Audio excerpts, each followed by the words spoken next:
Pessoal, boa noite. Vamos começar a falar um pouco sobre as células, né? Preste atenção nessa animação que vai começar agora.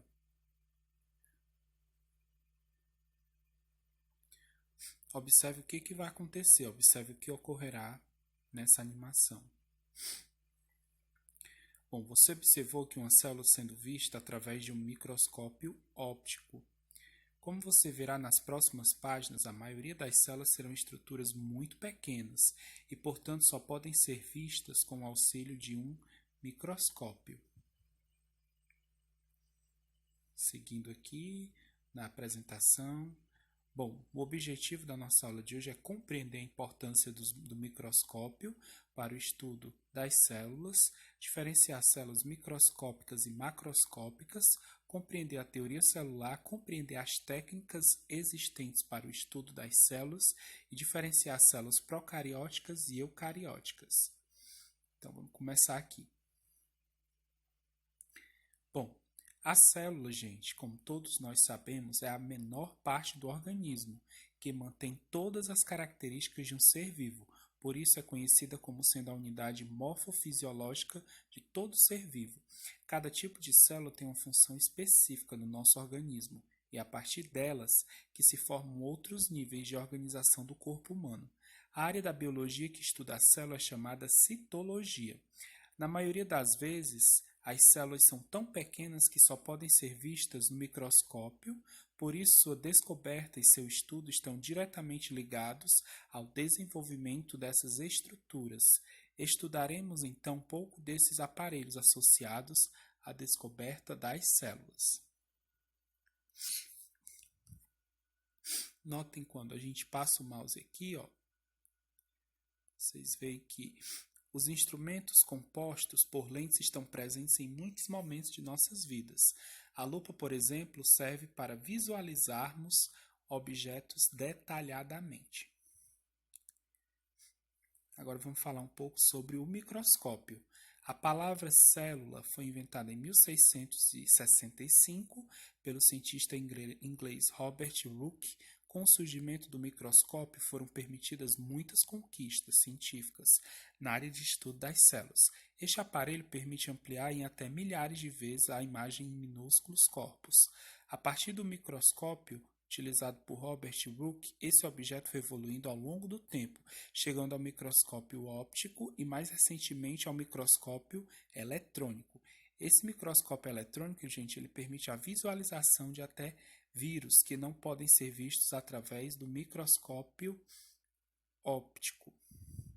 Vamos diferenciar agora células macroscópicas e microscópicas.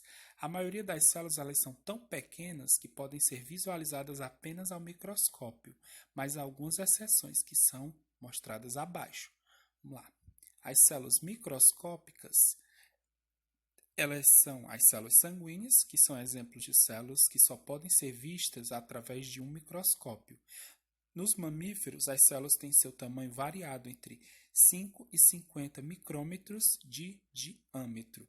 E já as células macroscópicas, nós temos as células que podem ser vistas com o auxílio de um microscópio, ou seja, podem ser vistas a olho nu, sem o auxílio, viu? Tem como exemplo desse tipo de célula as células das fibras de linho, com 4 centímetros, os alvéolos da laranja e a maior de todas, a gema do ovo.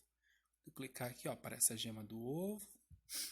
Aqui você vê os alvéolos da laranja, que são exemplos de células macroscópicas. Bom, aqui a gente segue, o que é mais específico.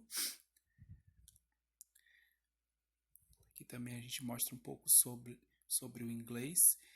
E aqui está ele, o microscópio. Conheça as partes que compõem o nosso microscópio moderno. Vou ampliar aqui um pouco. Embaixo a gente vê a base e o pé. Tem o braço de sustentação. Tem o canhão, que é onde a gente visualiza.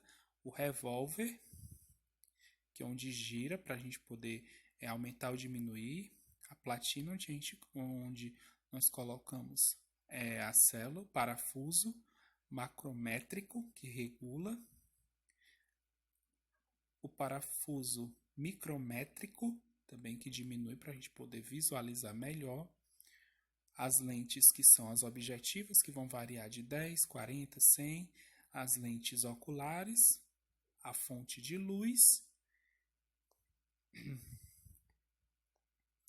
Todos esses são os compostos do nosso microscópio moderno. Bom, o microscópio óptico ele é composto, ele é formado por dois conjuntos de lentes, as oculares e as objetivas. As oculares lá em cima, bom, elas ficam próximas ao olho do observador e as objetivas ficam próximas ao material que vamos observar. Bom, o microscópio óptico ele é composto, ele amplia as estruturas observadas de forma muito superior àquela observada com microscópio simples, como o de Lewandowski, que possui uma única lente.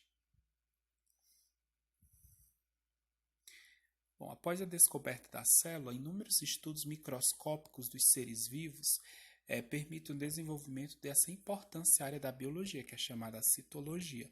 Por volta dos anos de 1830, os dois cientistas alemãos, Matthias Schleiden, 1804 a 1888, e Theodor Schwann, formularam a teoria celular. Essa teoria afirma que todos os seres vivos, sem nenhuma exceção, são constituídos de células.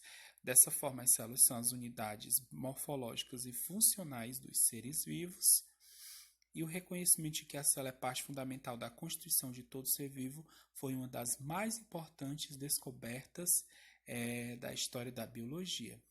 Aqui só mais algumas informações complementares. Bom, existe um grande número de seres vivos habitando a Terra. Entre eles está o ser humano. Apesar dessa variedade, todos esses organismos são compostos por uma estrutura básica, a célula. Ao compararmos as células de todos os organismos vivos, observamos que as substâncias e as reações químicas encontradas nessas estruturas são praticamente as mesmas. Aqui é um exemplo da célula, né, um corte das células. Aqui a gente tem todos os seres vivos que habitam o planeta têm células. Vamos ver o que vai acontecer agora nessa imagem que fala sobre os vírus. Bom, bactérias, o vírus bacteriófago, ele vai produzir o RNA, que é o material genético, vai invadir, ele vai se hospedar nas células das bactérias. Bom, você pode observar que o vírus é bacteriófago utilizando uma bactéria para se reproduzir, pois ele não tem essa estrutura celular e depende totalmente das células vivas para conseguir se multiplicar. Então, muito cuidado com os vírus. Os vírus são os únicos micro-organismos que não possuem células. Eles apresentam uma estrutura extremamente simples, sendo formados basicamente por uma molécula de ácido nucleico, que pode ser DNA ou RNA, que está envolto de proteínas. Mesmo eles não sendo constituídos por células, os vírus não são exceções à teoria celular, pois precisam estar necessariamente dentro de uma célula viva para se reproduzir. Isso apenas confirma que as atividades essenciais à vida ocorrem dentro das células.